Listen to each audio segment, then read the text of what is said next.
সেটাই ব্যাখ্যা করে আমরা আমাদের আনুষ্ঠানিক কার্যক্রম শুরু করব।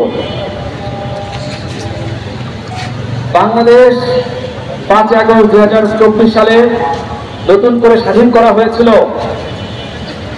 বাংলাদেশে যে বিগত 15 বছরে জগদ্দল পাথর এবং যে ফ্যাসিস্ট শাসন জারি হয়েছিল সেটা থেকে উত্তরণ করে একটি সম্ভাবনাময় নতুন বাংলাদেশ নির্মাণের জন্য। কিন্তু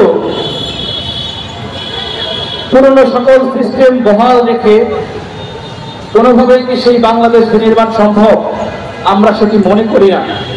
এবং আমরা যেটি দেখতে পেয়েছি বিগত 1 বছরে বাংলাদেশে ফ্যাসিবাদ কায়েমের যারা অনুঘটক ছিল, যারা সহায়ক ছিল, সহযোগী ছিল, তাদেরকে বাংলাদেশের রাষ্ট্রীয় কর্মচারী এবং কর্মকর্তা হিসেবে যারা কর্মরত ছিল তাদেরকে অপসারণ করা হয়নি।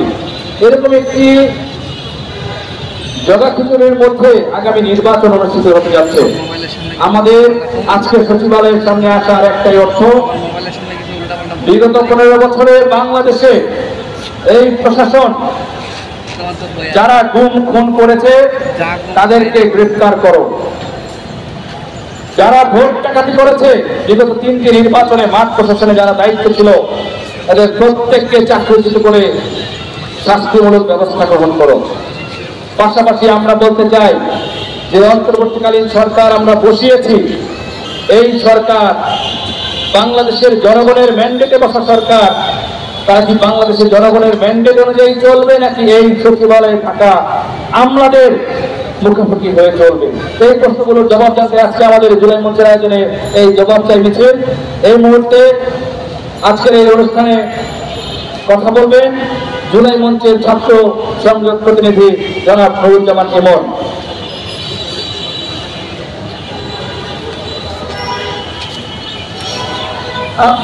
বন্ধুগণ, আপনারা জানেন 2024-এর জুলাই আগস্টে আমরা আমাদের বুকের কাদা রক্ত ঢেলে দিয়ে এই ফ্যাসিবাদকে উৎখাত করেছি বাংলার মাটি থেকে।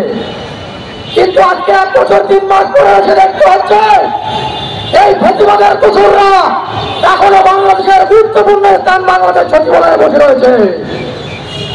আমরা এর জবাব চাই। ছাত্র জনতার রক্তে সেই সরকার, ইন্ডিয়ান সরকার আমরা বসেছিলাম, তারা আজকে এই ফ্যাসিবাদের দোসরদের উৎখাত করতে পারে নাই। এটা আমাদের জন্য লজ্জাজনক এবং দুঃখজনক। আপনারা জানেন বিগত 15 বছর শেখ হাসিনার জুলুম, নির্যাতন, খুনের শিকার এই বাংলার মাটিতে বাংলার জনগণ হয়েছে।